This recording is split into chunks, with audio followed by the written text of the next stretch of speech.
जय श्री कृष्ण। संबंध। किसी शत्रु को नष्ट करने के लिए उसके रहने के स्थानों की जानकारी होनी आवश्यक है। इसलिए भगवान आगे के श्लोक में ज्ञानियों के नित्य वैरी काम के रहने के स्थान बताते हैं। इंद्रियाणि मनो बुद्धिरस्याधिष्ठान मुच्यते एतेर्वि मोहयत्येष ज्ञानमावृत्य देहिनम।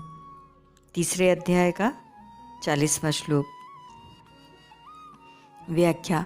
इंद्रियाणि मनो बुद्धिरस्याधिष्ठान मुच्यते। काम 5 स्थानों में दिखता है। पदार्थों में, गीता तीसरे अध्याय का 34वां श्लोक। दूसरा इंद्रियों में, तीसरा मन में, चौथा बुद्धि में और 5वां माने हुए अहम में अर्थात कर्ता में। गीता दूसरे अध्याय का 59वां श्लोक। इन 5 स्थानों में दिखने पर भी काम वास्तव में माने हुए अहम चिक्कड़ ग्रंथि में ही रहता है, परंतु उपयुक्त 5 स्थानों में दिखाई देने के कारण ही वे इस काम के वास स्थान कहे जाते हैं। समस्त क्रियाएं शरीर, इंद्रियों, मन और बुद्धि से ही होती हैं। ये चारों कर्म करने के साधन हैं। यदि इनमें काम रहता है तो वह परमार्थिक कर्म नहीं होने देता। इसीलिए कर्मयोगी निष्काम, निर्मम और अनासक्त होकर शरीर, इंद्रियों, मन और बुद्धि के द्वारा अंतःकरण की शुद्धि के लिए कर्म करता है। गीता 5वें अध्याय का 11वां श्लोक। वास्तव में काम अहम जड़ चेतन के तादात्म्य में ही रहता है। अहम अर्थात मैंपन केवल माना हुआ है। मैं अमुक वर्ण, आश्रम, संप्रदाय वाला हूँ, यह केवल मान्यता है। मान्यता के सिवाय इसका दूसरा कोई प्रमाण नहीं है। इस माने हुए संबंध में ही कामना रहती है। कामना से ही सब पाप होते हैं। पाप तो फल भुगता कर नष्ट हो जाते हैं, पर अहम से कामना दूर हुए बिना नए नए पाप होते रहते हैं। इसीलिए कामना ही जीव को बांधने वाली है। महाभारत में कहा है, काम बंधन में वेकम नान्यदस्तीह बंधनम, काम बंधनम मुक्तो ही ब्रह्म भूयाय कल्पते। शांति पर्व। जगत में कामना ही एकमात्र बंधन है, दूसरा कोई बंधन नहीं है। जो कामना के बंधन से छूट जाता है वह ब्रह्म भाव प्राप्त करने में समर्थ हो जाता है। एतेर्वि मोह यत येष ज्ञान मावृत्य देहिनम। कामना के कारण मनुष्य को जो करना चाहिए वह नहीं करता और जो नहीं करना चाहिए वह कर बैठता है। इस प्रकार कामना देहाभिमानी पुरुष को मोहित कर देती है। दूसरे अध्याय में भगवान ने कहा है कि कामना से क्रोध उत्पन्न होता है। कामात क्रोधो भी जायते, और क्रोध से सम्मोह अत्यंत मूढ़ भाव उत्पन्न होता है। क्रोधात् भवति सम्मोह। इससे यह समझना चाहिए कि कामना में बाधा पहुँचने पर तो क्रोध उत्पन्न होता है, पर यदि कामना में बाधा न पहुँचे तो कामना से लोभ और लोभ से सम्मोह उत्पन्न होता है।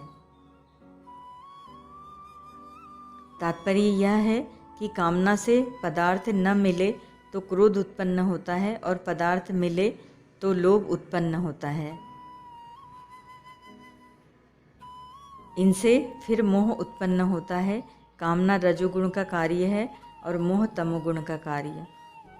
रजोगुण और तमोगुण पास पास रहते हैं, अतः काम, क्रोध, लोभ और मोह पास पास ही रहते हैं।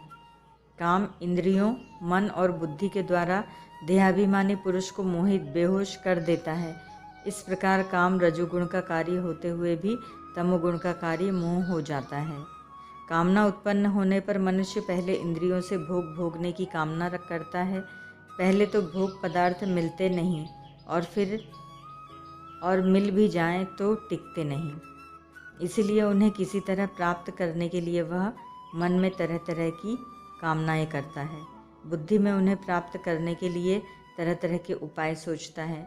इस प्रकार कामना पहले इंद्रियों को संयोगजन्य सुख के प्रलोभन में लगाती हैं, फिर इंद्रियां मन को अपनी ओर खींचती हैं और उसके बाद इंद्रियां और मन मिलकर बुद्धि को भी अपनी ओर खींच लेते हैं।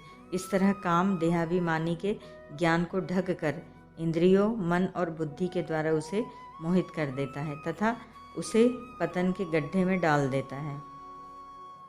यह सिद्धांत है कि नौकर अच्छा हो पर मालिक तिरस्कार पूर्वक उसे निकाल दे तो फिर उसे अच्छा नौकर नहीं मिलेगा। ऐसे ही मालिक अच्छा हो पर नौकर उसका तिरस्कार कर दे तो फिर उसे अच्छा मालिक नहीं मिलेगा। इसी प्रकार मनुष्य परमात्मा प्राप्ति किए बिना शरीर को सांसारिक भोग और संग्रह में ही खो देता है, फिर उसे मनुष्य शरीर नहीं मिलेगा।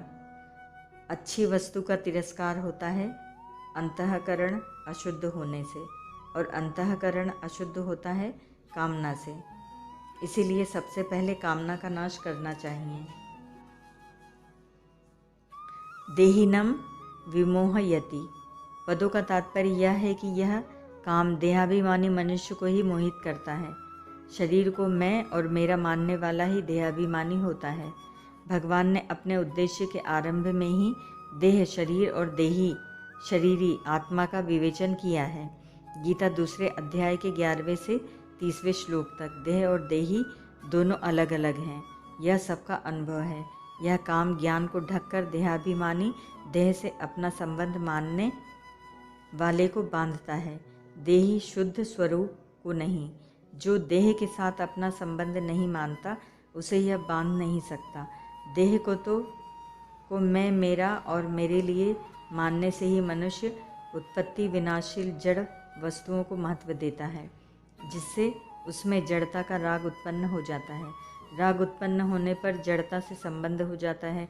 जड़ता से संबंध होने पर ही कामना की उत्पत्ति होती है। कामना उत्पन्न होने पर जीव मोहित होकर संसार बंधन में बंध जाता है। ओम तत्सत।